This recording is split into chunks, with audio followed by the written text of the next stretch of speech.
hope you are all still filled with the spiritual energies from the Rathayatra. So we continue our study of the Bhagavad Gita. The Bhagavad Gita is, to understand Bhagavad Gita, we will learn that in the 4th chapter,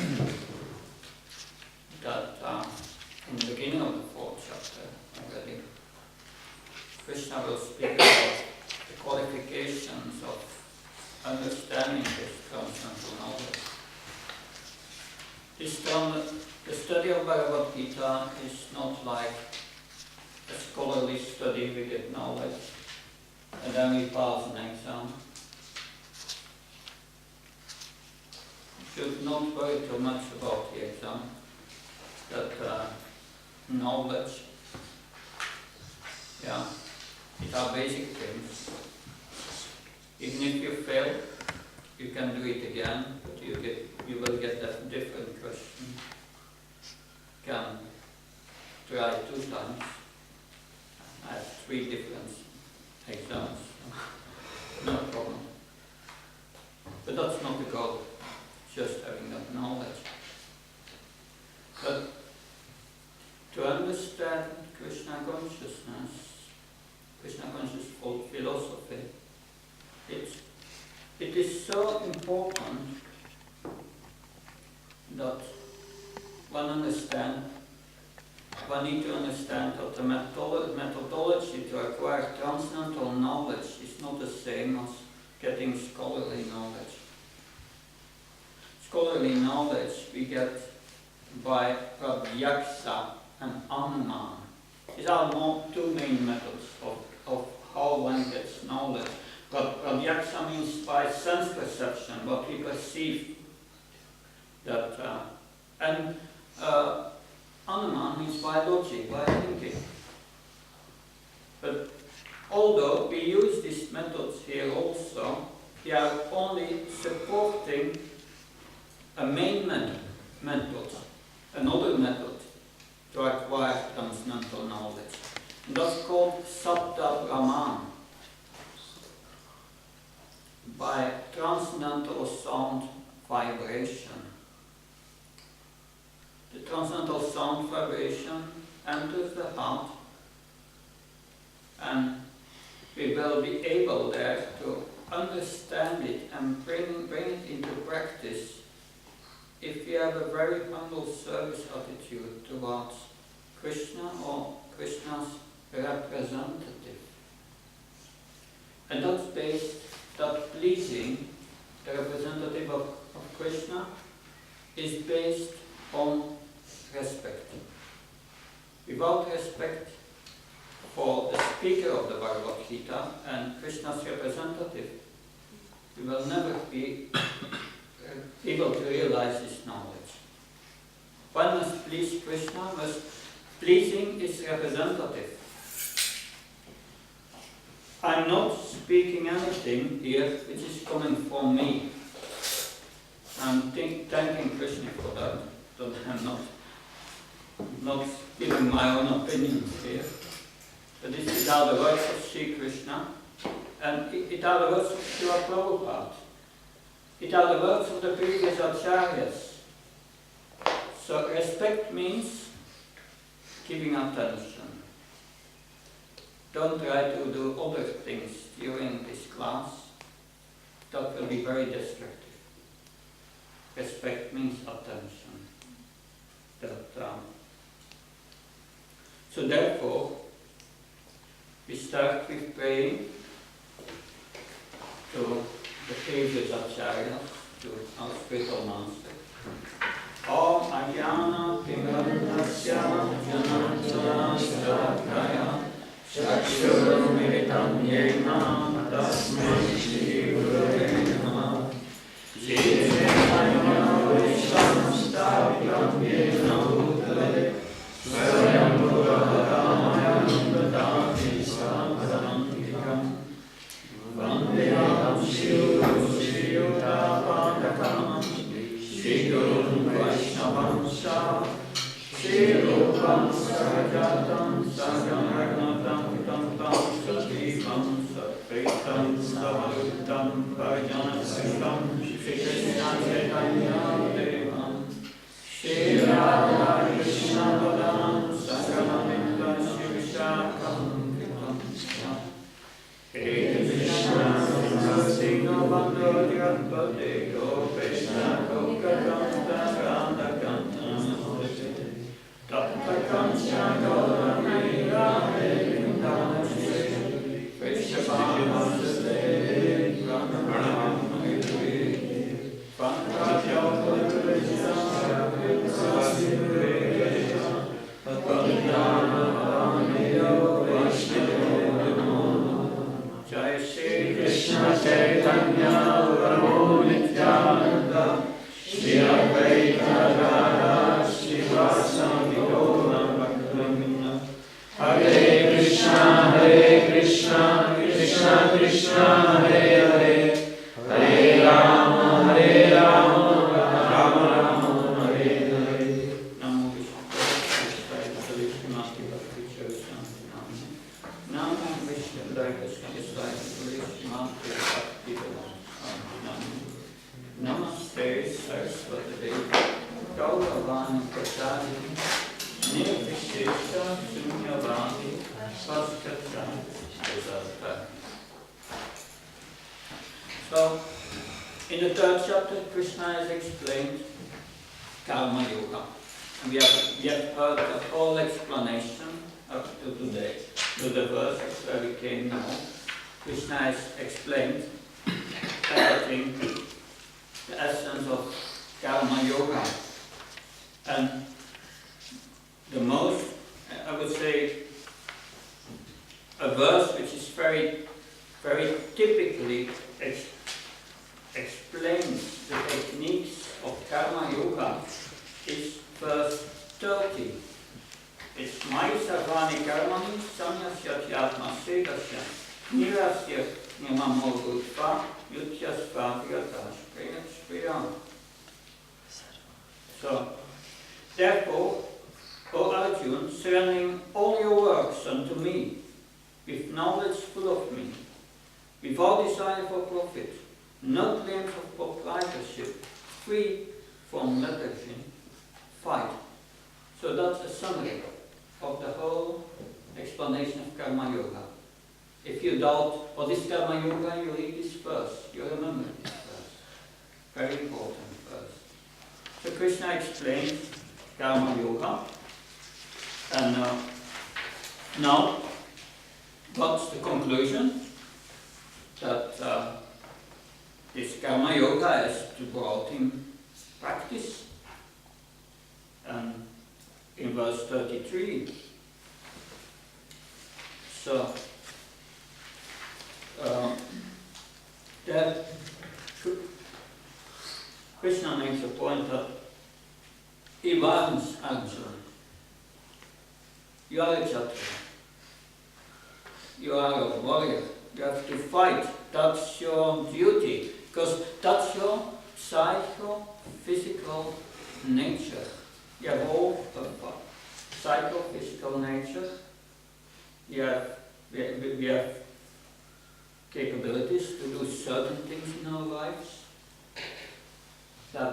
And we have talent for certain things.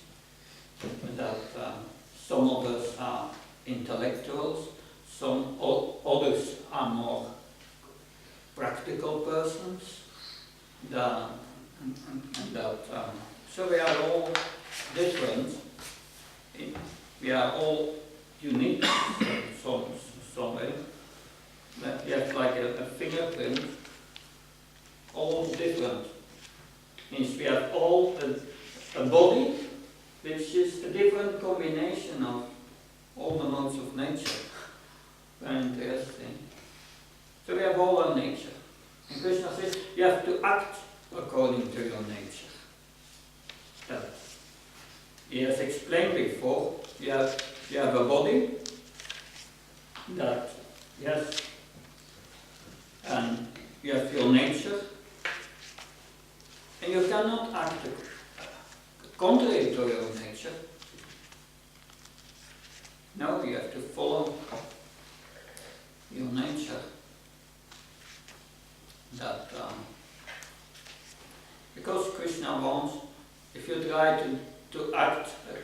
contrary to your nature, that's very dangerous, he says. That we will learn later. We have heard that already in the second chapter. That there are two svadharmas, material svadharma, spiritual svadharma. Material svadharma means acting according to one's psycho-physical nature. We have acquired. Spiritual dharma means executing the order of the spiritual master. If you have transcended your material nature and you come to the spiritual nature, then you can do everything, no problem. And we have seen examples from that, like Vishwamitra, a Kshatriya who became a Brahmin, if I'm not mistaken. Dronacharya was a Brahmin who became a Kshatriya. But these are examples of devotees working on the transcendental platform.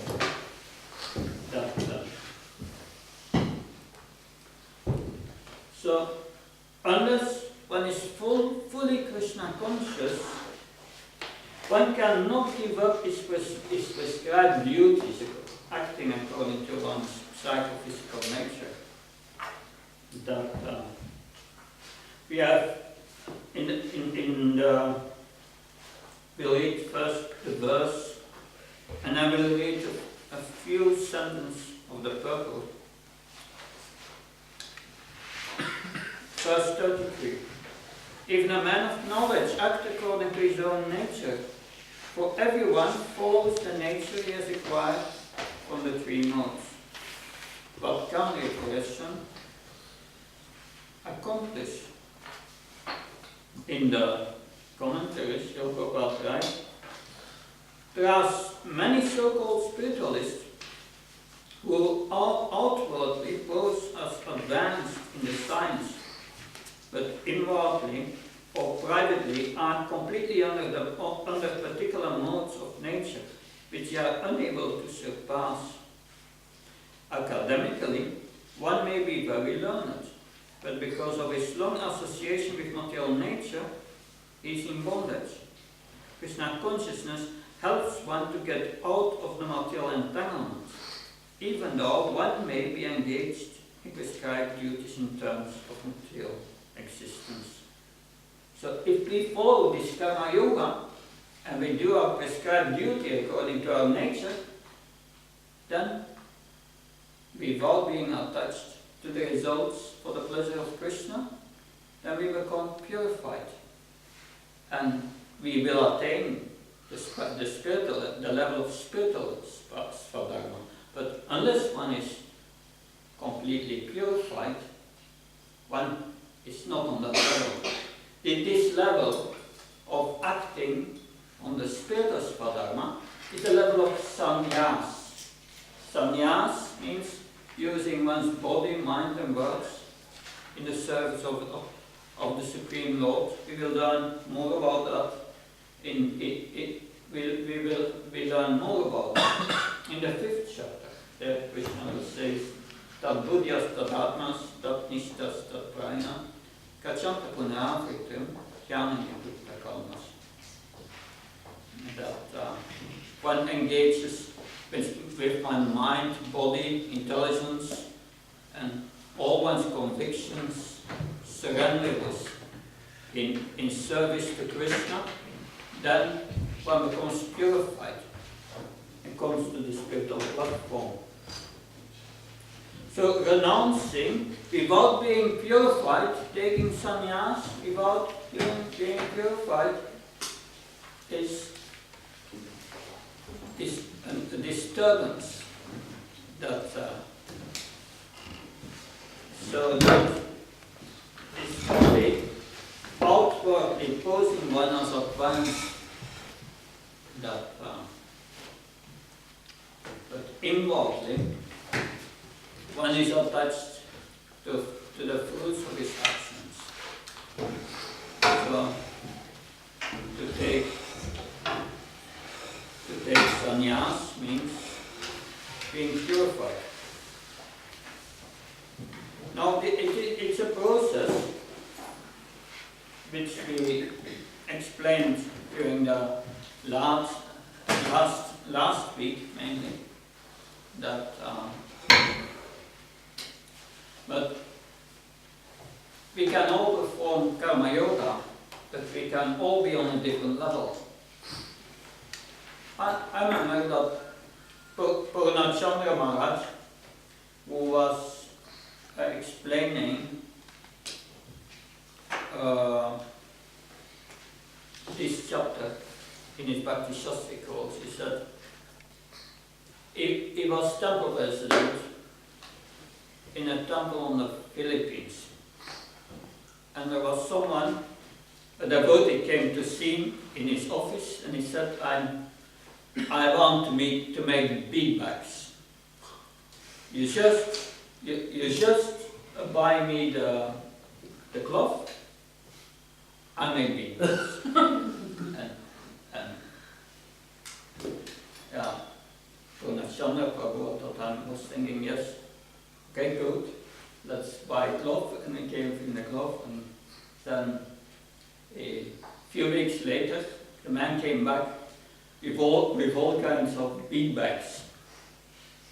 That and so temple president was very happy. That he said, okay, I pay you for the cloth. But then all these bead bags were made, and they were sold in the shop. But then he never saw this devotee again. Later, a few months later, he heard, yes, he expected something in return, some part of the profit. That's doing service, but you want something in return. But then there was another devotee, and he came to see a temple president and said, I want to cook the Sunday feast. The whole Sunday feast, I will cook it. It was a Brahmin initiated. I will cook it. Yeah. And I said, Purnachandra Prabhu at that time said, yeah, good. You come next Sunday and you cook. That we will provide all the ingredients. And then when the Sunday was there, then the Brahmin initiated devotee came for cooking, then he came upstairs to the office of the temple president and said, the kitchen is just a mess, that I cannot cook like that. And then temple president said, yeah, well, clean it. And no, I said, I want just to do the cooking. And then, yeah, temple president got some brahmachari to clean everything, and he did just the cooking, and there was a free service. So that's a service. He didn't want anything in return. He just wanted to do the service. So that's on a higher level than the one with his bead bags. He wanted part of the profit. So we are all on different levels in that sense. But unless one is on the highest level, one cannot give up one prescribed duties, one's nature, psychophysical nature. Because acting in Krishna consciousness according to one's nature is purifying. But when one tries to act on the spiritual platform and is not purified, then how is he going to become purified? No, the process is acting according to one's psychophysical nature. So one cannot be free from the modes of nature by theoretical knowledge, but by surrender to Krishna. As this surrendering in karma yoga, surrendering all one's works,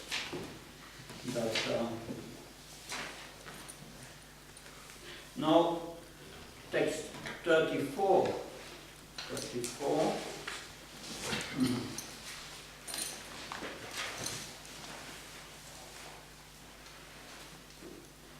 So, text 34 will speak about how to do regulated devotional service.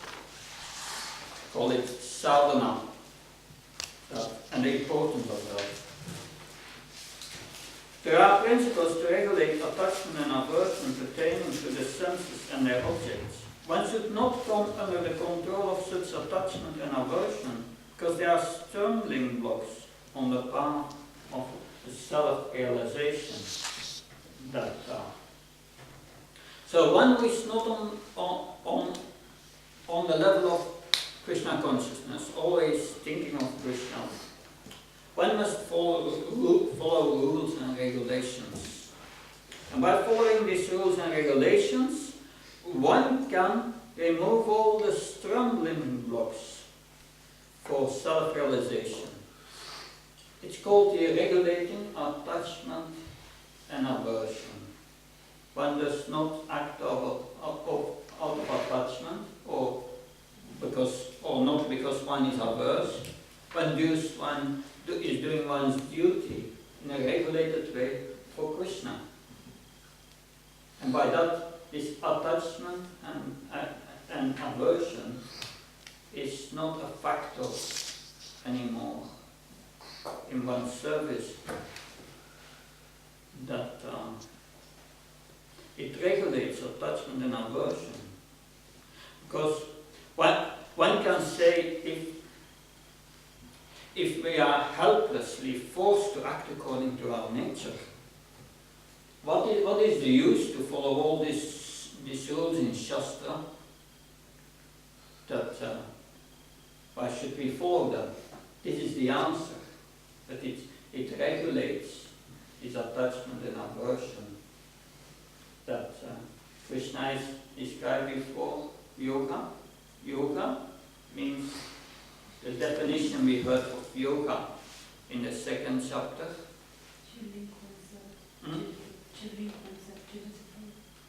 Yeah, this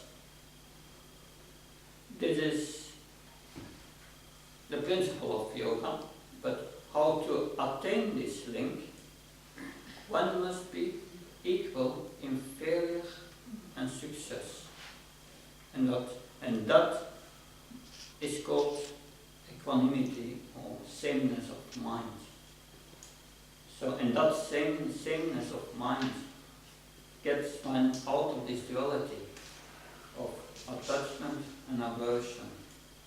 That you explain, you remember the example of the man in the bank who gets money, and is not happy when he gets money, and it's not lamenting when he has to pay. So he's free from attachment and aversion. He does it in a regulated way, his duty. So we do in the same way, a regulated way for Krishna. So that's important. Sometimes we may feel disturbed in mind, or this disturbance in mind is always due to attachment or aversion. You can look in our hearts, and you will find that. You will find that. And the solution is here. This following these rules and regulations, and the rules and regulations are based on hearing about Krishna, remembering Krishna, speaking about Krishna, that's serving Krishna in so many ways. That's Archam, Pannam, Dasyam, Sakyam, Manivritma, all. Therefore we have deity worship, engage our senses. That's so many ways that cooking for Krishna, learning to cook for Krishna, not for our own tongue. It's thinking of Krishna while you cook, while you cut the vegetables. adultery, devotion. Krishna must be pleased. Then you are free from this duality. We are always doing that, and that's a training. Krishna consciousness. Now, text 35. It is far better to discharge unprescribed duties even though faultly than another's duty perfectly. Destruction in the course of performing one's duty is better than engaging in another's duties, for to follow another's path is dangerous. Because by trying to act against your own nature, then you will not become purified. This verse is repeated in the 18th chapter. There are two verses in the Bhagavad Gita which are repeated twice. This verse, Mano Bhagavan Bhakti, that's the last verse of the 9th chapter. O my devotee, always think of me, bow down for me. These are two important verses. Krishna stresses them 2 times, he repeats them. Now, we will read commentary because it's an important point. One should therefore discharge his prescribed duties in full Krishna consciousness rather than those prescribed for others. Materially prescribed duties are duties enjoined according to one's psychophysical condition under the spell of material nature. So that's the definition of material swadharma, what we heard already in the 2nd chapter. Spiritual duties are as ordered by the spiritual master for the transcendental service of Krishna. Here we have spiritual swadharma, following our spiritual duties, for our spiritual master following his orders. So, I wish you all may remember this and never forget these 2 sentences. What are my material duties? What are my spiritual duties? Material duties are according to one's psychophysical nature, and spiritual duties is following the orders of the spiritual master. But whether material or spiritual, one should stick to his prescribed duties, even up to death, rather than imitate another's prescribed duties. Duties on the spiritual platform and duties on the material platform may be different, but the principle of following the authorized directions is always good for the performer. When one is under the spell of the modes of material nature, one should follow the prescribed rules of his particular situation and not imitate others. For example, a Brahman, which in the mode of goodness is non-violent, whereas a Kshatriya, which in the mode of passion is allowed to be violent. As such, for a Kshatriya it is better to be vanquished following the rules of violence than to imitate a Brahman who follows the principles of non-violence. Everyone has to cleanse his heart by a gradual process, not abruptly. Again, this is very important, this one sentence.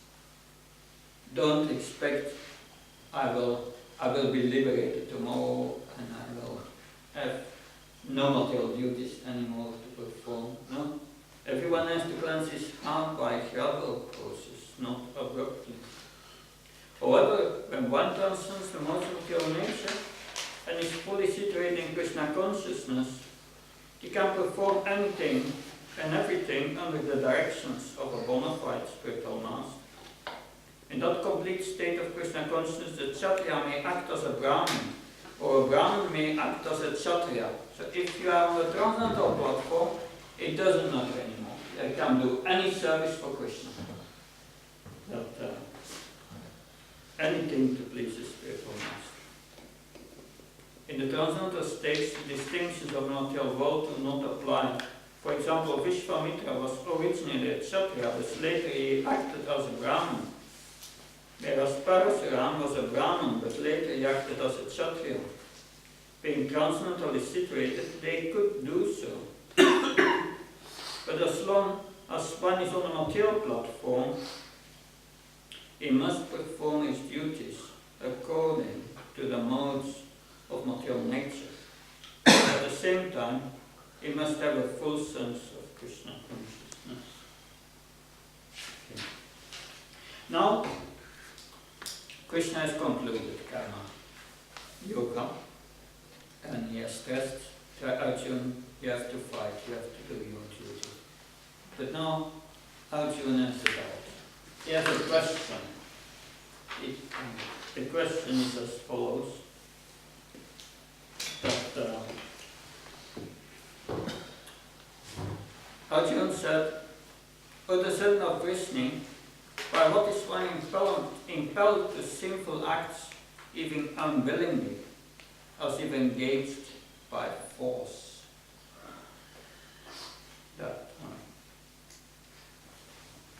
So, that is Arjuna's doubt and question.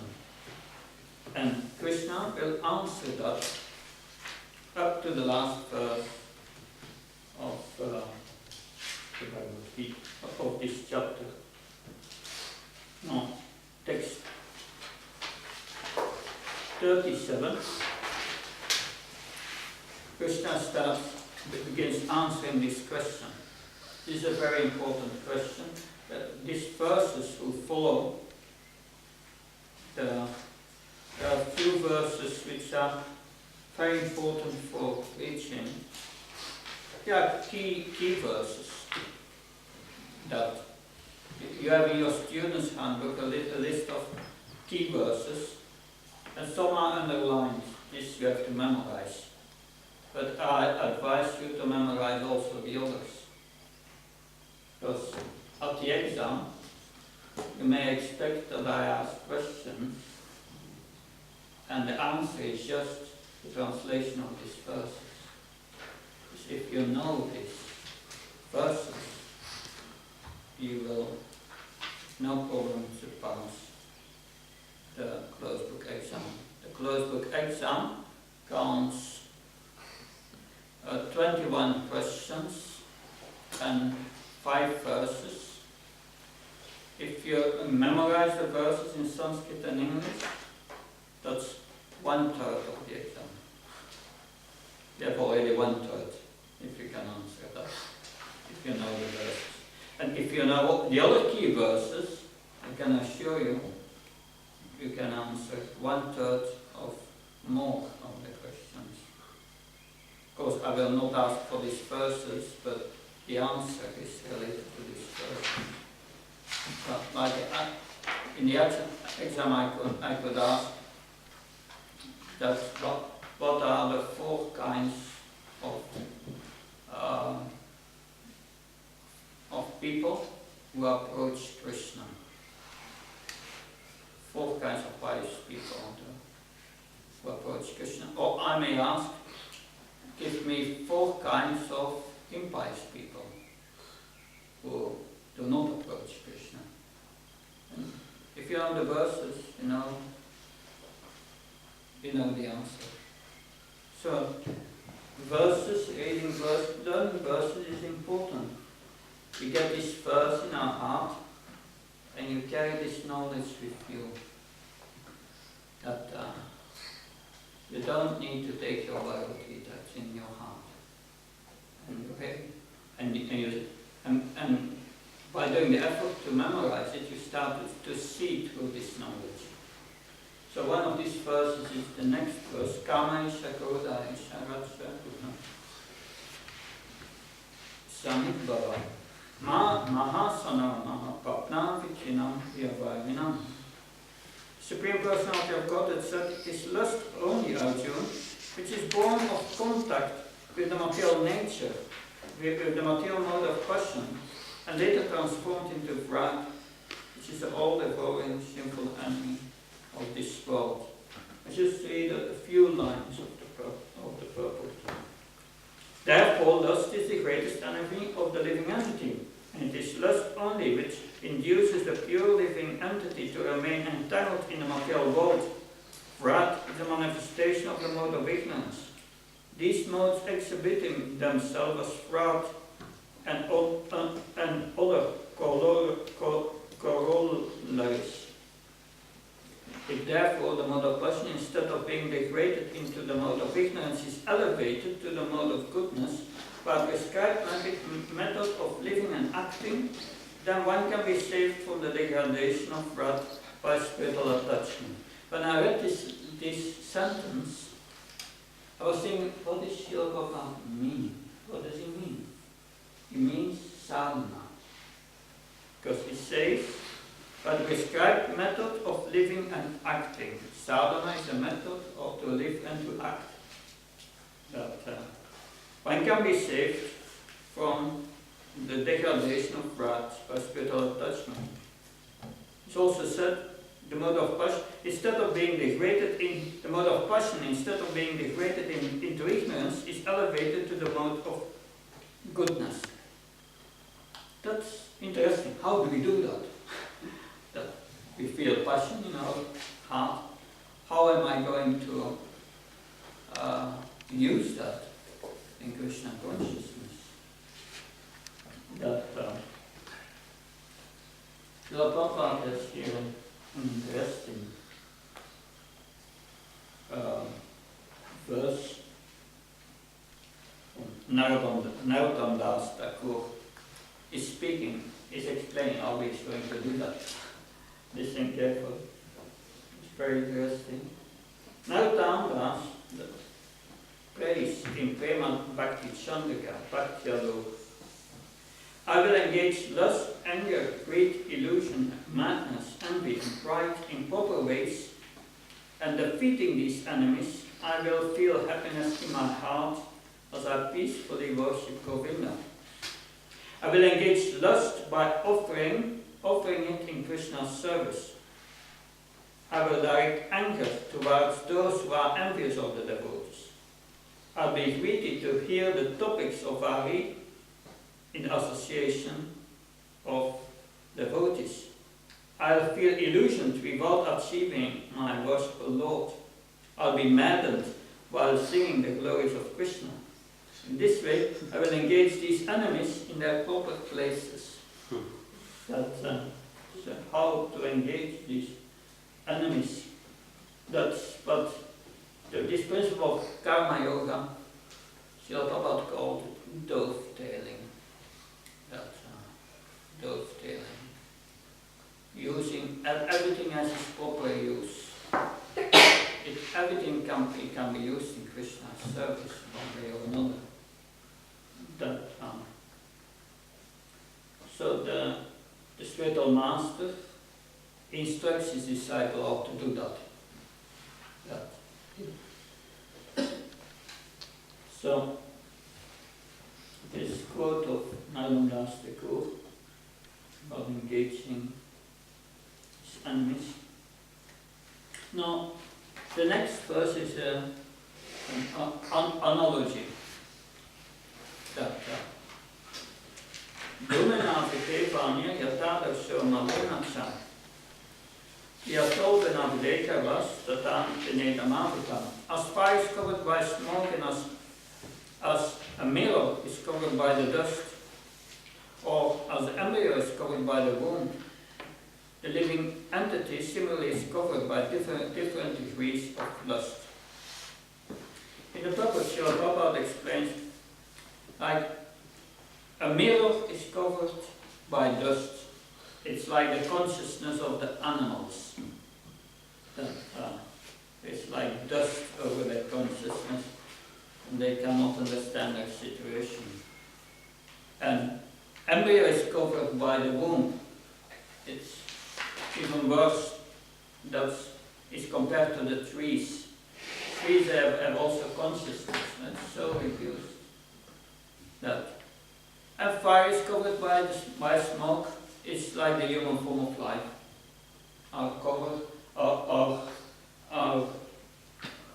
consciousness is covered by this lust. By that we forget our transcendental identity, and we think ourselves this body, we think I'm man, woman, that's this nationality, so many designations, we accept out of illusion, and we strive so much for so many things in our life, which are all temporary and useless. But by cultivating Krishna consciousness, we remove this smoke, and there becomes the flame of Krishna consciousness comes prevalent. Prabhupada explains it here. In the form of a human being, the living entity may revive a little Krishna consciousness. And if he makes further development, the fire of spiritual life can be kindled in the human form of life. But careful handling of the smoke in the fire can be made blaze. It's interesting, by careful handling of the smoke in the fire, use your nature. It's the same thing in the service of Krishna. Handling the smoke, this smoke is our psychophysical nature is like the smoke, and we use it, and by that can be made to blaze. Text 39. This is text 39 is explaining what it does to us, this lust. That why the lust is our enemy and is chaining us to this material world. That's like someone is in a prison.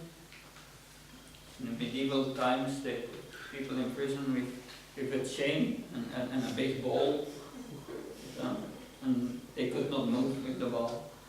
So it's the same thing. We have this big ball of lust, and by that we are changed and forced to act according to our psychophysical nature. We cannot act contrary. You can act contrary when you are on the constant of love. Then it doesn't matter, you can't do anything. But as long as we are not purified, then we are chained to this world by this lust. And then, so I advise you also to learn this first by heart. It's very practical because it explains our situation. Avitam jnanam etena jnanam nityavarana kama rupena kaunteya duspurana nalena cha. Thus, the wise living entity's pure consciousness becomes covered by the eternal enemy in the form of lust, which is never satisfied and which burns like fire. I will read the purport, it's a short one. It is said in the Manusmriti that lust cannot be satisfied by any amount of sense enjoyment, just as fire is never extinguished by a constant supply of fire. In the material world, the center of all activities is sex, and thus in the material world is called Maitunya Agar, or the shackles of sex life. In an ordinary prison house, criminals are kept within bars. Similarly, the criminals who are disobedient to the laws of the Lord are shackled by sex life. This advancement of material civilization on the basis of sense gratification means increasing the duration of the material existence of a living entity. Therefore, this lust is a symbol of ignorance, which a living entity is kept within the material world. While one enjoys sense gratification, it may be that there is some feeling of happiness. And now Srila Prabhupada writes, but actually, that so-called feeling of happiness is the ultimate enemy of the sense enjoying. This ultimate enemy. So, that's our situation. Srila Prabhupada speaks about criminals. So, we are all in the prison house. And we are criminals. But we can become free, just like Krishna consciousness. And then we become, by this process of karma yoga, we can become purified. That text 40. Text 40 now. Srila Prabhupada explains in the purport that if you want to defeat an enemy, you have to know where the enemy is situated. So, in what place do we find this lust in the body? So we'll read the purport, the verse in the purport. So, Indriyana mano buddhir asya distanamuchate itafimayatya sakyana avitadena. The senses, there we find lust, the mind and the intelligence are the sitting places of this lust. That's the subtle body. To them, lust covers the real knowledge of the living entity and bewilders them. So Prabhupada in the purport, the enemy has captured different strategic positions in the body of the conditioned soul, and therefore Lord Krishna is giving hints of those places so that one wants to conquer the enemy. One who wants to conquer the enemy may know where it can be found.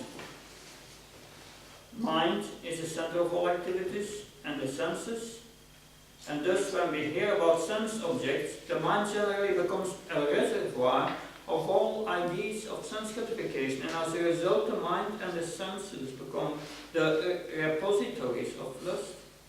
Next, the intelligence department becomes the capital of such lustful propensities. Intelligence is the immediate next door neighbor of the spirit soul. Lusty intelligence influences the spirit soul to acquire the false ego and identify itself with matter. So lust is the cause of acquiring false ego. Therefore, it's the greatest enemy. And thus within the mind and senses, the spirit soul becomes addicted to enjoying the material senses and mistakes this as true happiness. This false identification of the spirit soul is very nicely explained in the Srimad Bhagavatam, and that's for the first canto. That's a key memorization verse for the Bhagavatam.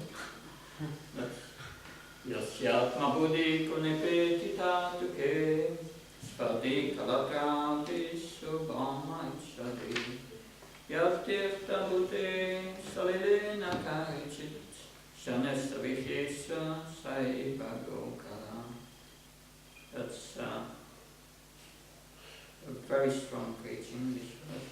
Says, a human being who identifies his body made of three elements with himself, who considers a byproduct of the body to be his kinsman, who consider the land of birth worshipable, and who goes to the place of pilgrimage simply to take a bath rather than meet man of transcendental knowledge, is to be considered like an ass or a cow. So one who identifies with the body is not a human being. That's what it says. That Srila Prabhupada was in America. He gave, you can see it on ITV. It's just an interview of 2 minutes with a channel, the television channel at that time that was broadcasting all over America, and they asked Srila Prabhupada, can you give us in a capsule, what is your movement about? And Srila Prabhupada said, movement it is about elevating everyone from the animal status to the level of a human being. He said a few more sentences, but that was the essence of his message, that we are providing the means to elevate everyone to the level of a human being.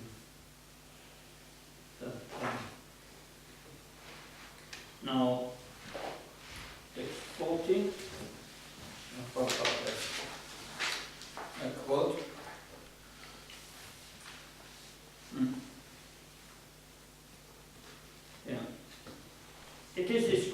Srimad Bhagavatam and the Bhagavad, as one who is identified with this body of three elements, which according to Ayurvedic medicine is made of three dhatu. Teo Parimrit means heat, water and earth. And the whole material creation is a combination of these three things. Teja Parimrit. Teja means heat of fire. Pari means water. And Mrit means earth. To explain to anyone who identifies with this body, we can use the analogy of that the body is a bag made of three elements. So Yasyatmi Buddhi Kunapetita, the case Padikala tradition, that from this bag, many other bags emanate, just like my children. Interesting to think about it in that way. One who identifies this bag as myself, I'm this body, and the result of my body, this kinsman, children, and family, or countrymen, or society man, they are mine. Bhamaichadi means this earth from which this earthly body has grown up, meaning this country. We are fond of our country because from this American earth, my body has developed, or from Indian earth, or the earth of this planet, apart from American or Indian conception of life. So we are human beings of this planet, and we are identifying with this planetary situation. All these things have been very carefully analyzed, and the conclusion is Yasyatma. One who thinks like that is no better than an ass or a cow. That's strong preaching. Text 41. So, text 41 gives us hope. Even a late beginner, the Papa writes, even a late beginner can become a lover of God by following the regulative principles of devotional service. Because this verse 41 is explaining how to become free from lust. Now that's very important. We heard just about the influence of lust and how to become free from it. Tasmat Famriyam Yatam Yam Paratashabam Papmanam Vayenam Kyanakyananasnam. Therefore, O Arjuna, first of the Bharatas, in the very beginning curb this great symbol of sin, regulating the senses, and slay this destroyer of knowledge and self-realization. So I will read the last paragraph of the purport. Lust is only the perverted reflection of the love of Krishna, which is natural for every living entity. But if one is educating Krishna consciousness from the very beginning, that natural love of Krishna cannot deteriorate into lust. When love of God deteriorates into lust, it's very difficult to return to the normal condition. Nonetheless, Krishna consciousness is so powerful that even a late beginner can become a lover of God by following the regulative principles of devotional service. So from any stage of life, or from the time of understanding its urgency, one can begin regulating the senses in Krishna consciousness and devotional service of the Lord, and turns the lust into love of God. The highest perfectional stage of human life. That. This is in a lecture in Los Angeles, 1968. Everyone in the material world is lusty to various degrees. Everyone is trying to lord it over material nature, that is lust, and is trying to lord over material nature in this way. And the so-called elevated politician is trying to lord it over material nature in a different way. Lording it over material nature is a sign of lust. On the other hand, Krishna consciousness means offering one's energy to Krishna. Energy is derived from Krishna and should be offered to Krishna. For example, water is taken from the ocean, it goes into the clouds and again turns into water, falls down as rain and flows in rivers to the ocean. Similarly, we derive our energy from Krishna. Now again, if we glide down towards Krishna, then it is perfect. desire, as the soul does desire. Without desire, we can direct the intelligence, the mind, and the senses. The soul is controller, should be the controller of these. The soul controls the intelligence, through the intelligence it controls the mind, through the mind it controls the senses. That's our normal situation. But when we come under the sway of lust, then there is our subtle body starts a rebellion. That the senses say we want to enjoy, and that sense of enjoyment comes to the mind, and the mind says yes, the senses want to enjoy, we want to give them the enjoyment. Let's use the intelligence how to do that, to make plans. And then the intelligence makes plans how to give enjoyment to the senses. Anyway, so the mind misuses the intelligence to give pleasure to the senses. That's a conditioned state. But in the liberated state, we know we are the soul. And without desire, we instruct, we guide intelligence to act as a spirit soul. And with transcendental knowledge, the intelligence, it instructs the mind to engage the senses in devotional service, and that's liberation.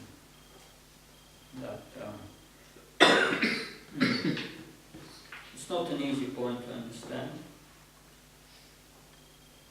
To understand that, one must know the subtle body and its components. Means the mind, the intelligence, falsy, which is created by the lust, through the mind and the intelligence.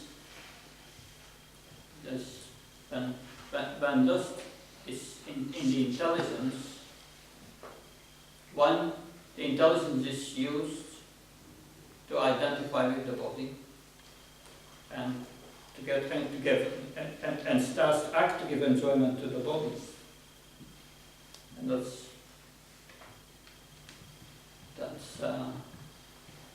degradation. One degrades to ignorance. But if one engages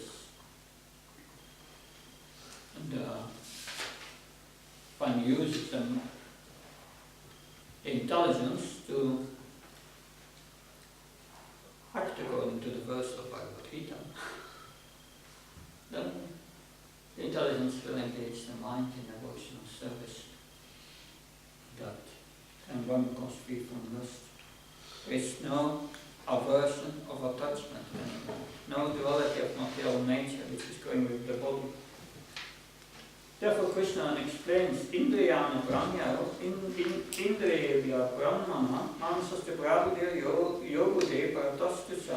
The working senses are superior to dull matter. Mind is higher than the sense, intelligence is higher than the mind, and the soul is even higher than the intelligence. With intelligence, one enters the purpose. Near the end, I think. Yeah, last paragraph. With intelligence, one has to seek out the constitutional position of the soul, and then engage the mind always in Krishna consciousness. That solves the whole problem. So what solves the whole problem? I repeat it. With intelligence, one has to seek out the constitutional position of the soul. Where am I? I'm a servant of Krishna. I have an eternal spirit soul. And then engage the mind always in Krishna consciousness. That solves the whole problem. A neophyte spiritualist is generally advised to keep aloof from the objects of the senses, but aside from that, one has to strengthen the mind by use of intelligence. If by intelligence one engages one's mind in Krishna consciousness by complete surrender to the Supreme Personality of Godhead, then automatically the mind becomes stronger. And even though the senses are very strong like serpents, they will be no more effective than serpents with broken fangs. But even though the soul is the master of the intelligence and the mind, and the senses also, and still unless it is strengthened by association with Krishna and Krishna consciousness, there is every chance of falling down due to the agitated mind. So one needs to strengthen the mind with Krishna consciousness. That's very important. So, the soul must be engaged in Krishna consciousness.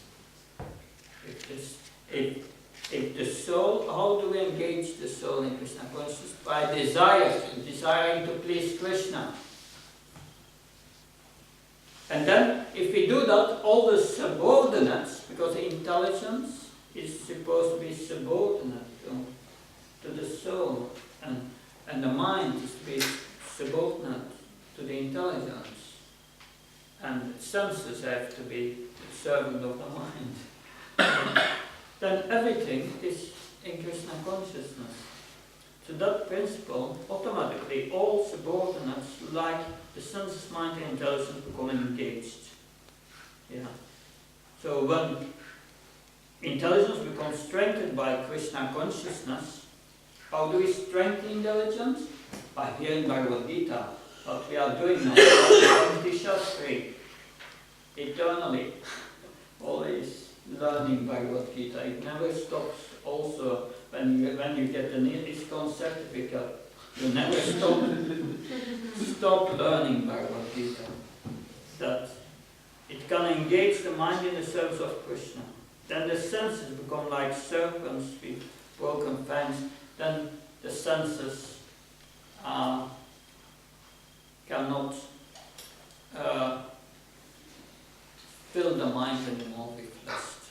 It's not possible. But they are not, because it's like a child. When a child is nicely engaged, then the child is not naughty. But you give a child no engagement, so many problems. That very naughty sometimes. That so it's a duty to the parents to engage their children always in activities, in educational activities, so many activities. That because we cannot stop our material desires. So many material desires from previous lives, millions of births, they are all in subconscious, they come all up. It's not that we are going to get rid of it in one day. No, they come up, but then we have to engage them. Engage our mind and sense in Krishna consciousness. Sometimes these desires are too strong.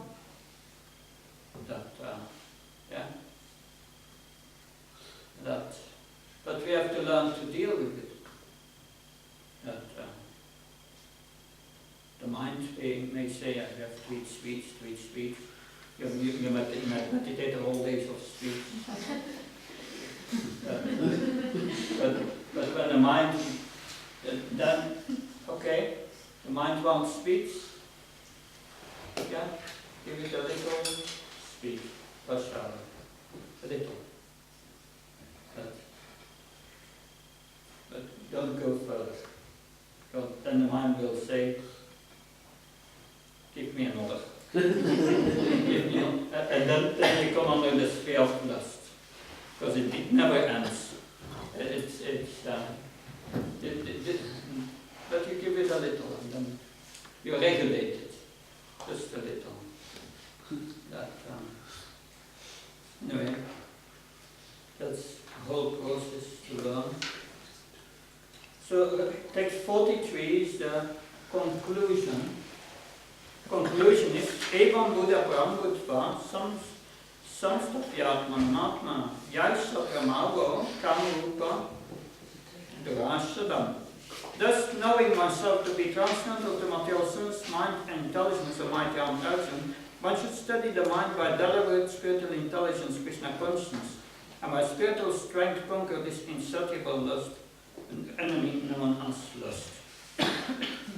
So, means where to know that we are transcendental to the material senses. And therefore we have to hear Bhagavad Gita, hear the Bhagavatam, constantly, practically, every day. And that will, by that gradually we will come to the point of us realizing that we are not this body. To stop material desires, we must take shelter of the lotus feet of Krishna. The waves of a river are constantly flowing and cannot be stopped, but the waves of the river flow towards the sea.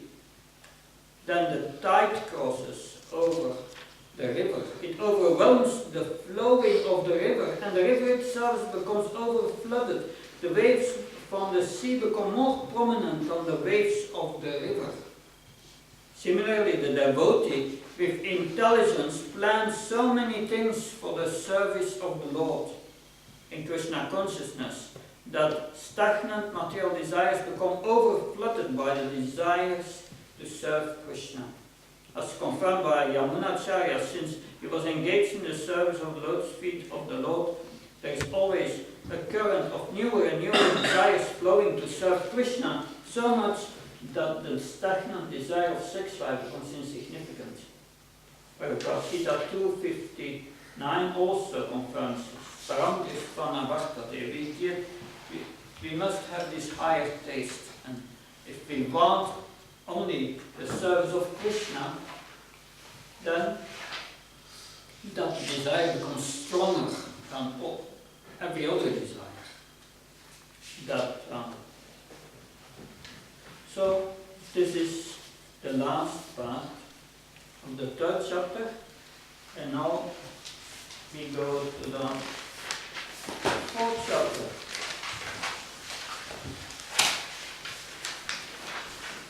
Let's move this.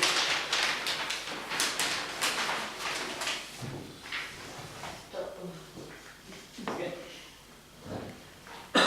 The fourth chapter. So Krishna has explained, lust covers our subtle body, and we lose our intelligence, our become jnana pritina. We lose our transcendental intelligence of who we are, who we really are, an eternal spirit soul. So now Krishna will speak about how to get this intelligence, this transcendental knowledge. And in the first 10 verses, he will first explain from where transcendental knowledge comes, how we can get it, and the method how to get it. That he will tell Arjuna, and you can understand this knowledge because you are my friend, you are not envious. And then Arjuna will ask a question to Krishna. So, I don't understand. You are telling me you spoke this knowledge 120 million years ago to the sun god, but we took practically together birth. How is this possible? So this forces Krishna to speak about himself. Then Krishna will explain there is first about his transcendental body. He will explain I do not take birth, I appear in the self-same body. I don't change body, but you are Arjuna, you are changing bodies, therefore you forget. But I'm in the same body, I appear in the same body, transcendental body, I do not forget. We have in the past many times, many births we have got together. When I spoke this knowledge to the sun god, you were also there. But you don't remember.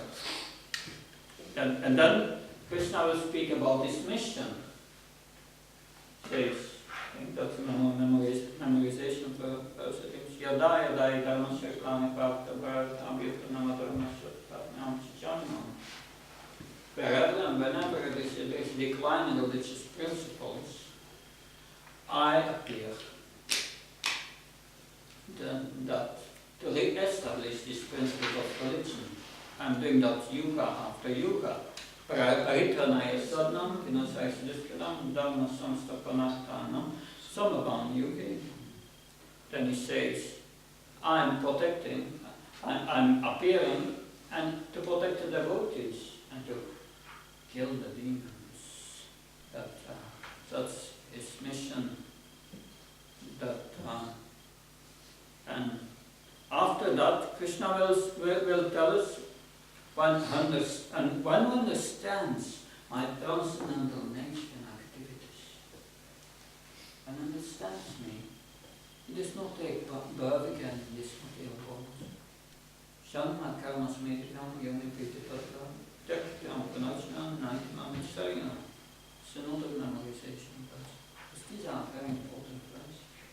In the last verse of this section, then it will say, yeah, Vitarai Vayakota Mamaya Mama Pashatam Bhavakam Tapaso Tamatnam Ankatam. That's, I think this is the fourth one. Yeah, this verse. So that's the verse where Krishna gives us hope. He says, many in the past have become purified by this knowledge of me. They become free from attachment, fear and anger. And they all develop transcendental love for me. So Krishna says, many sages in the past have done this. So why not us? So many have done this. You have to follow in their footsteps. So that's a summary of this section, which we have to go through now. That first it starts with the history of the Bhagavad Gita. Krishna speaks here about very remote times, speaking to the sun god. The sun god was a Surya, the father of the Kshatriyas, Surya Vamsa. It shows that this Bhagavad Gita is, Krishna speaks it to the Kshatriyas. He speaks it to Arjuna, he's also a Kshatriya. Why does he speak that to the Kshatriyas? Kshatriya is protecting one from hurt.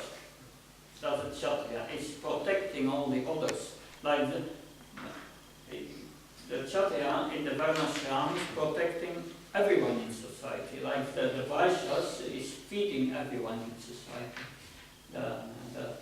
And the Brahmins give knowledge to everyone in society.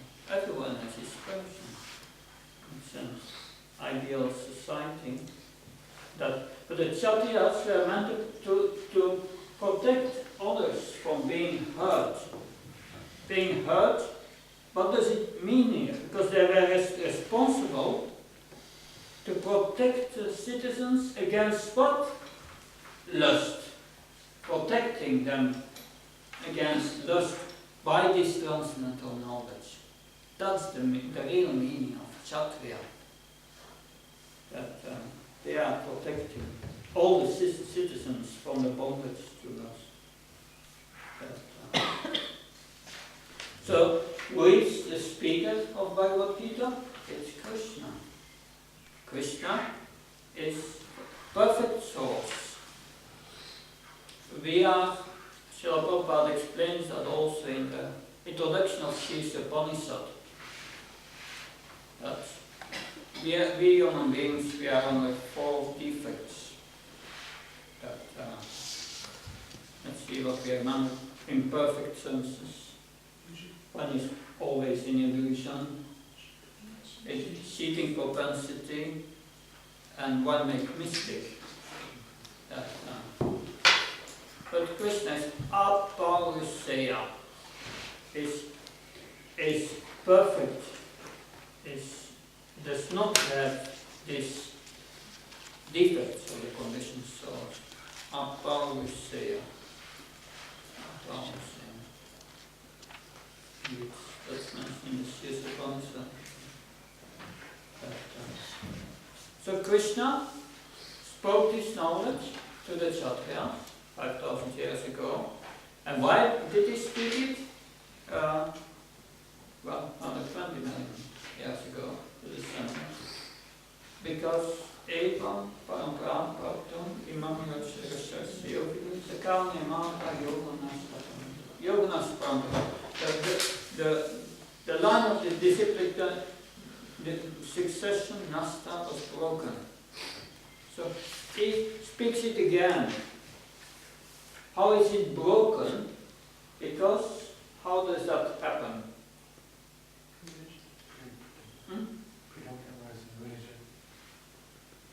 This, in the purpose, Srila Prabhupada explained, it is broken because it's not coming down to the disciplic succession, the spiritual master and disciple. And it comes down without change. But from the moment scrupulous commentators try to present their own vision, interpretation, it becomes changed and becomes broken. And that's what's happening. Therefore, Srila Prabhupada presents Bhagavad Gita as it is. Because it's coming from Krishna unchanged to the specific succession. That's one thing. The other point is Srila Prabhupada is a pure devotee. He knows the confidential meaning of the Bhagavad Gita. He knows. Because he has realized it. He's in direct contact with Krishna. He knows this is the pure knowledge coming to the Guru Parampara. He has this realization. As in America, that some reporter was asking a devotee that, where are these commentaries coming from in your Bhagavad Gita? And he said, and Srila Prabhupada was there and he heard the devotee speaking. Yes. And he said, yes, these are the realizations of my spiritual master. That he's repeating what the words of Krishna. Srila Prabhupada said, yes, that Srila Prabhupada said, Krishna personally dictated me the commentaries. He spoke them to me in his commentaries in Bhagavad Gita and in Srimad Bhagavatam.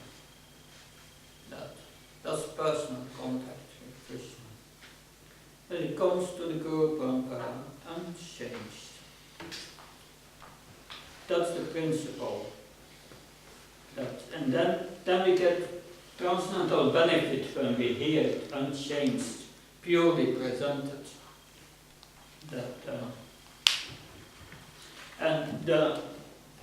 So we can only benefit it when it comes to the Guru Parampara unchanged. That's not sufficient.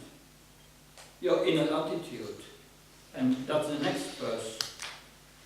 There, Srila Prabhupada speaks about that in the purport. And that's important to understand this principle.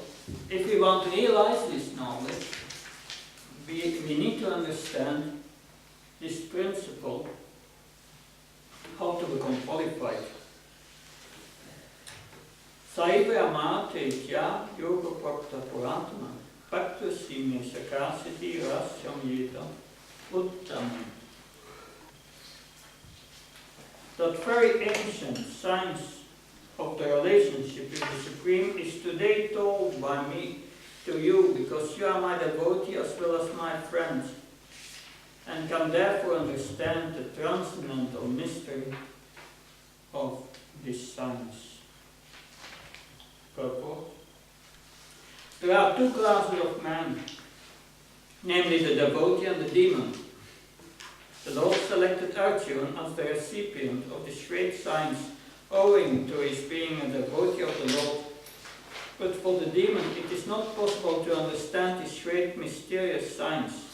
There are a number of editions of this great book of knowledge, Some of them have commentaries by the devotees, and some of them have commentaries by the demons. Commentation by the devotees is real, whereas that of demons is useless. Arjuna accepts Sri Krishna as the Supreme Personality of Godhead, and any commentary on the Gita following in the footsteps of Arjuna is real devotional service to the cause of this great science. These demonic, however, do not accept Lord Krishna as he is. Instead, they concoct something about Krishna and mislead general readers from the path of Krishna's instructions. This is a warning about such misleading paths.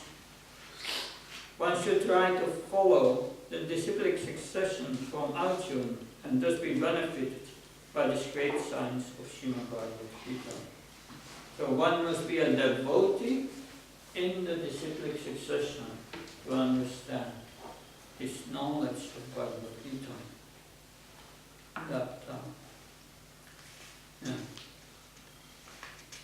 In the beginning, when Srila Prabhupada was in New York, there was no Bhagavad Gita.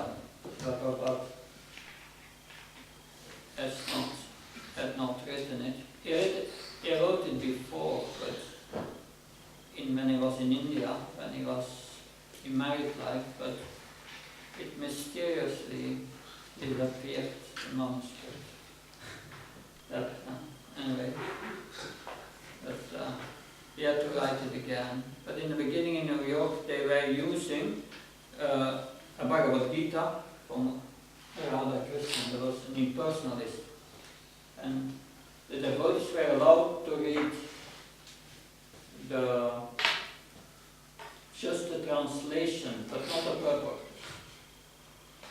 But like in the purport, Sarva Dharmam Parichyam Mamikam Swaramacam from Sarvapavya Mukshi Shotminamska. Radha Krishna writes in the purport. It is not to Krishna that one must surrender, but to the impersonal Brahman within Krishna. So that's false commentaries, trying to kill Krishna, to become Krishna, to merge with Brahman.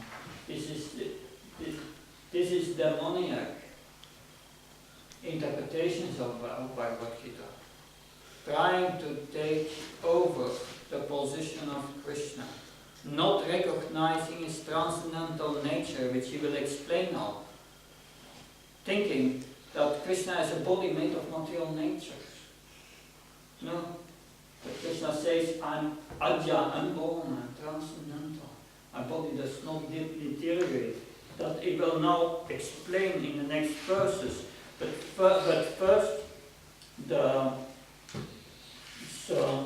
Arjuna is asking that question. Aparam bhavato janma, param janma vivashvata, katam mitra vijanyam, tvamata apurtavam niti.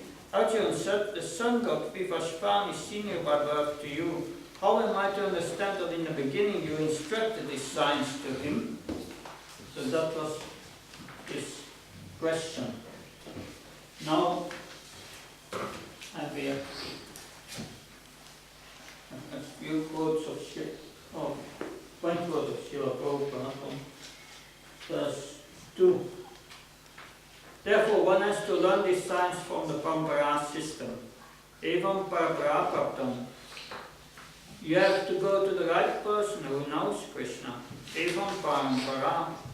Just as Surya, the Vivashvan, was instructed by Krishna. So, if you can take instruction from Vivashvan, from the sun god, then you have the perfect knowledge. But you cannot go to the sun planet and ask Vivashvan, what did Krishna teach you? Time is very powerful. It changes everything. Time changes, means changes. It kills the original position, and its business is to destroy. Sakalina ivanashta. So in the course of time, if Kala sees that you are distorting truth, then truth will be lost. Following the Parampara system, is the only true way. And now Arjuna is forcing Krishna to speak about himself. Although for Vidyabhushan, he comments on that, I think it's him, he says that a gentleman never speaks about himself. So we heard in the first chapter already that Krishna is bringing Arjuna in illusion by Yoga Maya, spiritual illusion. And he controls the senses of Arjuna. So he brings his doubts in the mind of Arjuna, so that he's asking the right questions, so that Krishna can answer and speak Bhagavad Gita. So that's what's happening here. He brings the doubt in Arjuna's mind, and Arjuna is asking, oh, we took birth together practically, so, and how is that?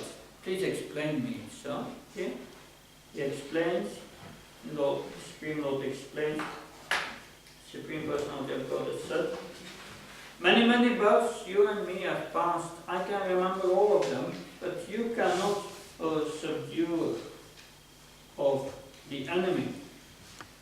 So, here is the purport at the end. Although Arjuna is a devotee of the Lord, he sometimes forgets the nature of the Lord, but by the divine grace, the devotee can at once understand the infallible condition of the Lord, whereas a non-devotee or a demon cannot understand his transcendental nature. Consequently, these descriptions in the Gita cannot be understood by demonic brains. Krishna remembered acts which were performed by him millions of years before, but Arjuna could not, despite the fact that both Krishna and Arjuna are eternal in nature. We may also note herein that the living entity forgets everything because due to his change of body, but the Lord remembers because he does not change. He's Satchitananda body, he's Advaita, which means there is no distinction between his body and himself. Everything in relation to him is spirit, whereas a conditioned soul is different from his material body. So that's an important difference. And because the Lord's body and self are identical, his position is always different from the ordinary living entity. Even when he descends into the material platform, the demons cannot adjust themselves to this transcendental nature of the Lord, which the Lord explains in the following verse. And now Krishna is going to explain about his body. That in verse 6, but first, verse 5, a few quotes of Srila Prabhupada. Arjuna and Krishna are on the level of friendship. One is God, the other is the ordinary living entity. God does not forget, the living entity forgets. That is the distinction. The Mayavadi philosophers say that I'm God, but I've forgotten that I'm God. So, how can God forget? Here's the evidence. How can God forget? If you forget, you are not God. Trying to understand the difference between God and a dog. A dog forgets. A dog comes to your place looking for something to eat. You give it a slap. It goes away and comes back. It forgets that slapping. That's the dog's nature. God's nature is different. Lord Krishna asks us, why are you struggling so much in the material world? Sarvadharmam parichayam,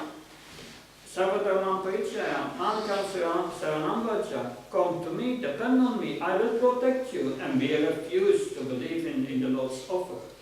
That is our situation, forgetfulness. A conditioned soul is forgetful. Pratsepatmika, vikshepatmika. Two forces of nature acting upon us. And we decide that I shall make spiritual advancement. I've decided. At the next moment, the illusory Maya says, do you really think you can make a successful spiritual life? Just enjoy this life. This is how we are deceived by forgetting the Lord. This is the difference between God and man. I'll give you another example. A king is sitting on the throne and there is a dog besides sitting him. Sitting on the same throne does not mean that they are equal. The dog's constitutional position is to bite, and the king's position is to rule, besides of physical nature. Although they are on the same level, the difference is enormous. Similarly, God and the living entity may sit down together. They may talk together, they may lie together, and they may eat together, but they can never be equal. And a great gulf will always exist between them.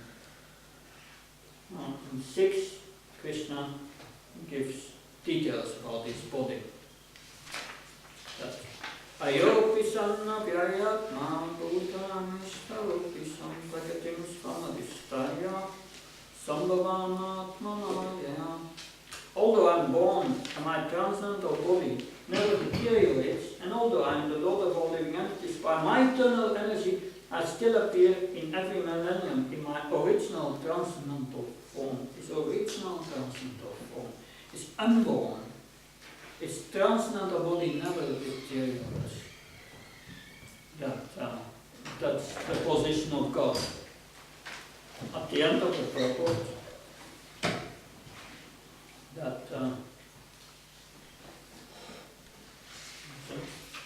fine.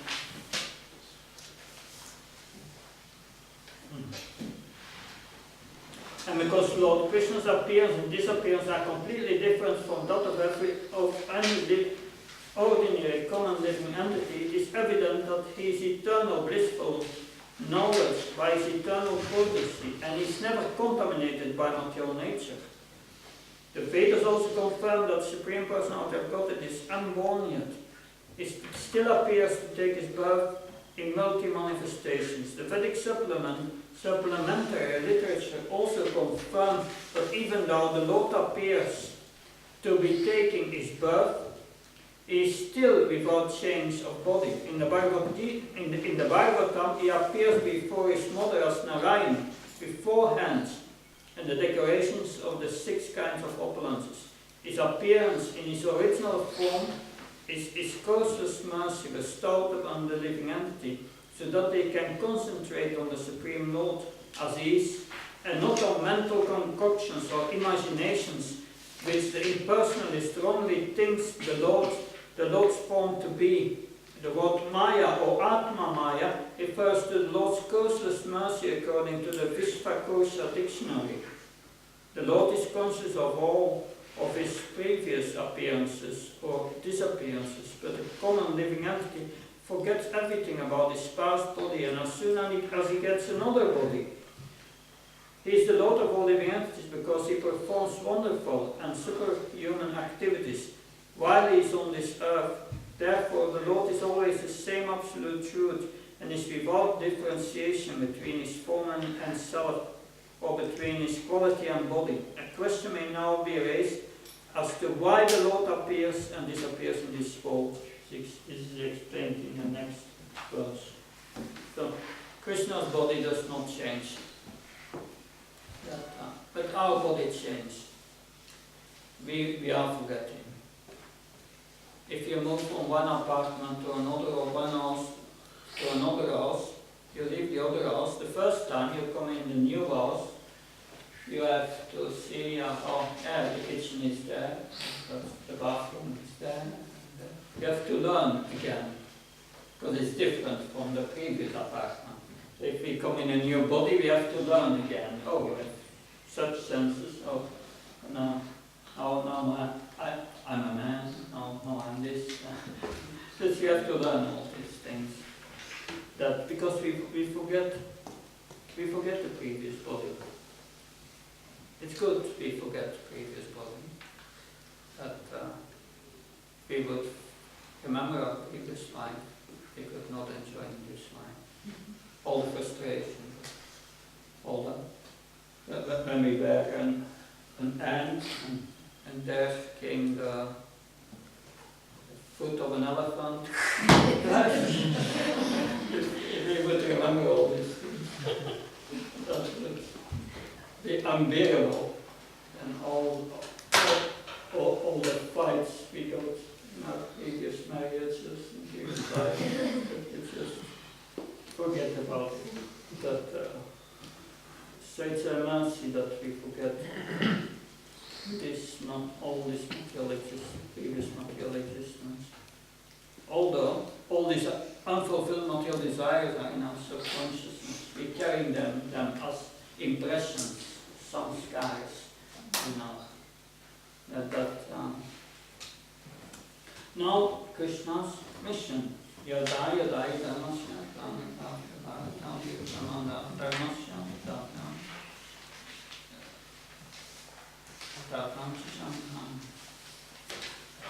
whenever and wherever there is a decline in religious practice, it is from of life, and a predominant rise of religion, at that time I descend myself. So, this is Krishna's mission. There are many incarnations of Krishna. It's described in Brahma Samhita. There are as many incarnations as there are waves in the ocean. But they have all the same mission. This mission, that the mission to lead everyone to Krishna consciousness. These are the principles of religion. Sanatana Dharma, eternal Dharma, is a constitutional position of the soul. So they are common in different circumstances, in higher and lower forms of life, but they have all the same purpose. So Srila Prabhupada has a few words about it. What is glani? Glani. Yadai dai damasya glani. Glani is when we forget Krishna. Then our activities become polluted. Like a servant who forgets he has a master and he becomes polluted. He steals, he mismanages, and things become very disordered. If he has the sense, he realizes that he has a master, that everything belongs to the master, and if he acts accordingly, then his situation will improve. That's materialist things. This is mine for my enjoyment. I want to enjoy life. Mine.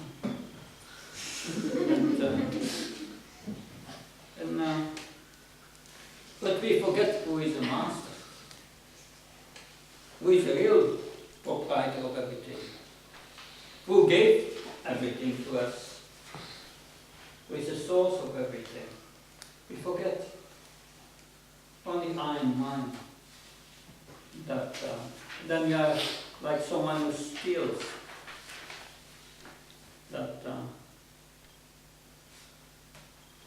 This is between a reporter and Srila Prabhupada. Reporter,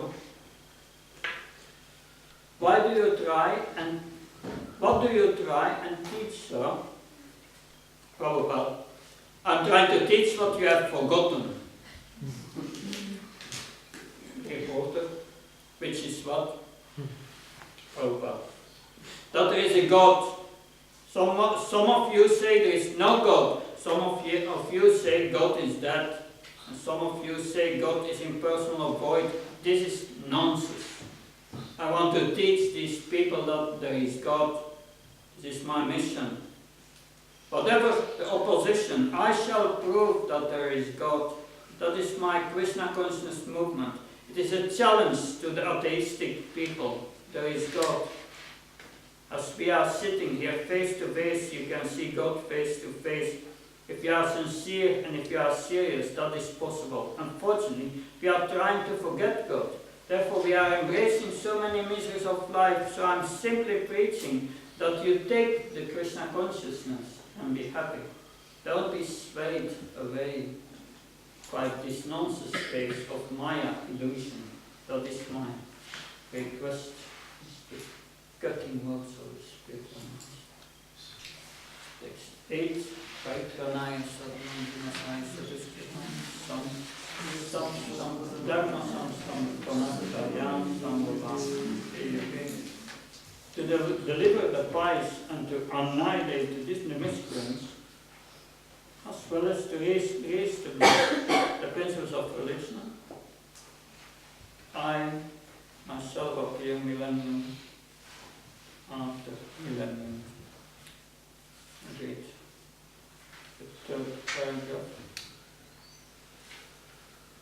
The Lord says that he incarnates himself in every millennium. This indicates that he incarnates also in the age of Kali. As stated in Srimad Bhagavatam, the incarnation of the age of Kali is Lord Chaitanya Mahaprabhu, who spread the worship of Krishna by the Sankirtan movement, congregational chanting holy names, and spread Krishna consciousness throughout India. He predicted that this culture of Sankirtan would be broadcast all over the world, from town to town and village to village. Lord Chaitanya, as the incarnation of Krishna, the personality of Godhead, is described secretly, but not directly, in the confidential part of the revealed scriptures, such as the Upanishads, Mahabharata and Bhagavatam. The devotees of Lord Krishna are very much attracted by the Sankirtan movement of Lord Chaitanya. This avatar of the Lord does not kill the miscreants, but delivers them by his causeless mercy.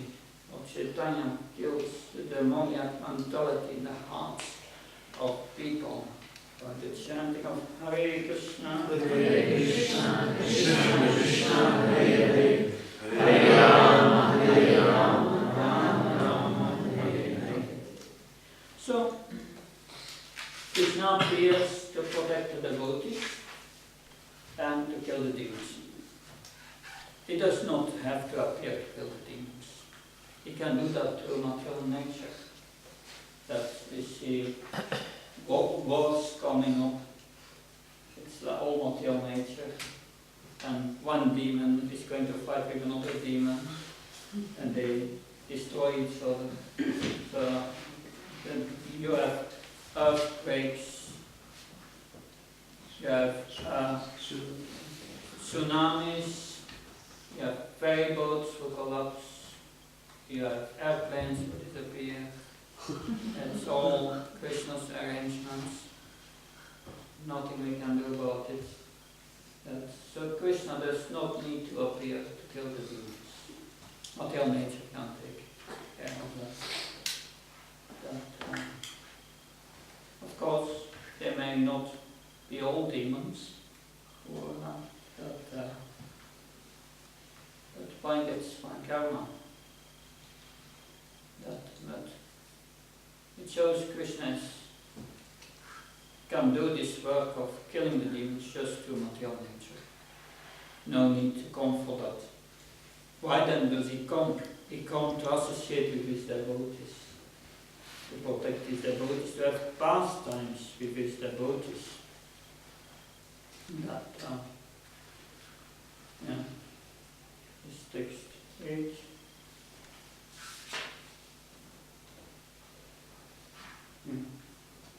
That's what Srila Prabhupada explains in the same thing. Now, verse 9. That's Shamma Karma Samividyam Yonam Veji Tattva Jagaram Shamma.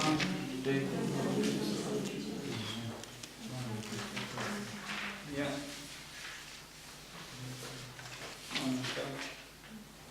Nine commandments, sorry, check for the unpronounced on 9 commandments. So, one who knows the transcendental nature of my appearance and activities does not, upon leaving the body, take his birth again in this world. He attains my eternal abode. So here, by understanding Krishna and his activities, one can go back to the spiritual world. How is that? Because when one understands Krishna, one understands one's own position. Because Krishna will explain in 15.7, Mamayam Sho, Shivedake, Shiva, Vijasanatna. All living entities are my part and parcels. So we are a part of Krishna. Like you have a part of a machine.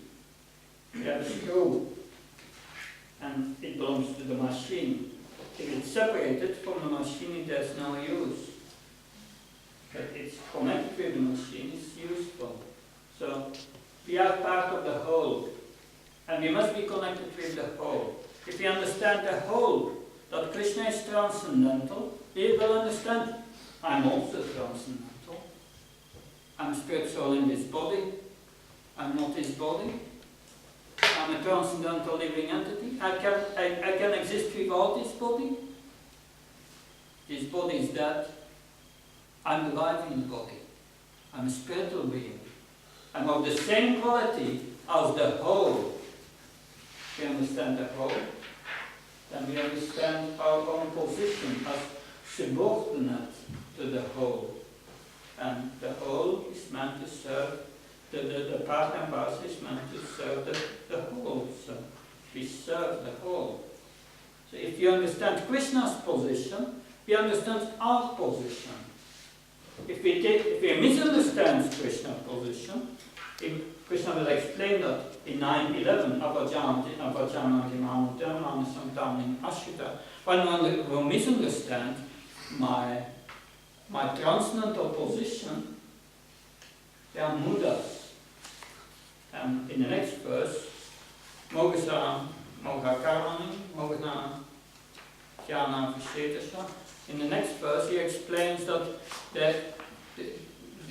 they will not attain any result. They will not have any. They will not be able to fulfill their material desires. They will not be able to cultivate knowledge. They will not achieve anything. Then they create themselves. Those who derive Krishna's transcendental form. And that's what Mayavadis do. Impersonalist. They think Krishna's body is made of material energy. But Krishna says in these verses, my body is transcendental. I'm never born. It never deteriorates. It says it very clearly. But they say no, Krishna's body is made of material energy. So then there is no question of self-realization, of surrender to Krishna. Krishna is the whole. And Krishna is a transcendental person. And we have a relation with that transcendental person. You cannot have a relationship with material energy if Krishna's body is material. What's the use of Bhagavad Gita? Because if Krishna and Arjuna are on the same platform, then who is the instructor? And who is the instructed? It does not make sense, the whole thing. So it's so important to understand Krishna's position, his transcendental position. That will be clarified further in the 9th chapter of the Bhagavad Gita, in the beginning, where Krishna speaks about this yogam aishparyam. It's yogic, it's mystic opulence, is translated. He's a transcendental person, he's in Goloka Vrindavan, at the same time, he's all-pervading. It's beyond logic. We cannot understand that. But we can understand Krishna's position by hearing about him, by cultivating this surrender from within, by being a devotee in the position of Arjuna. That's a position of developing unalloyed devotional service.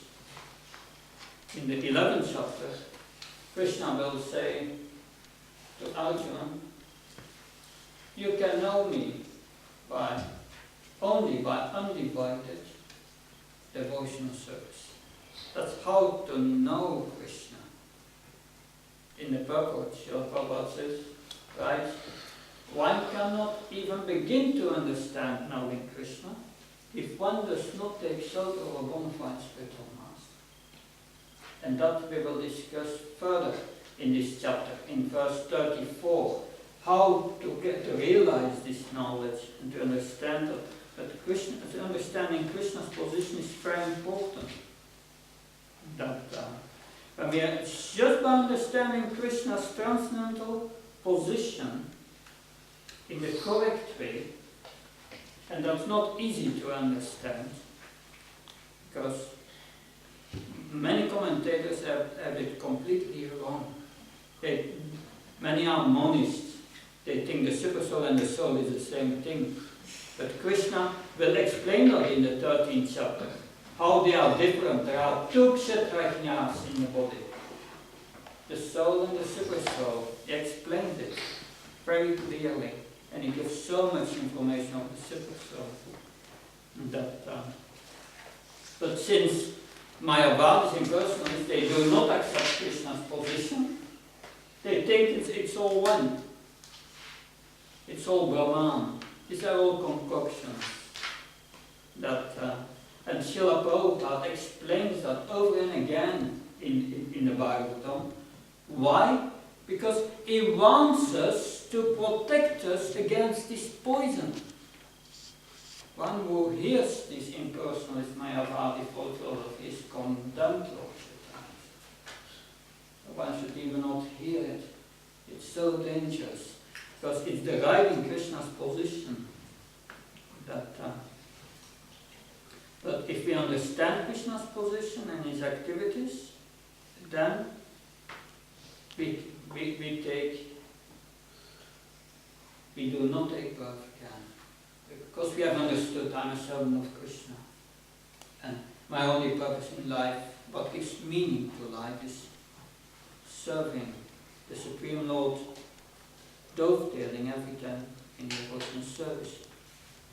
And then we have this last verse today, Vitaraga Vayataka, and Maya Mama Vashata Bhavakana Tapasa Pudamatpa.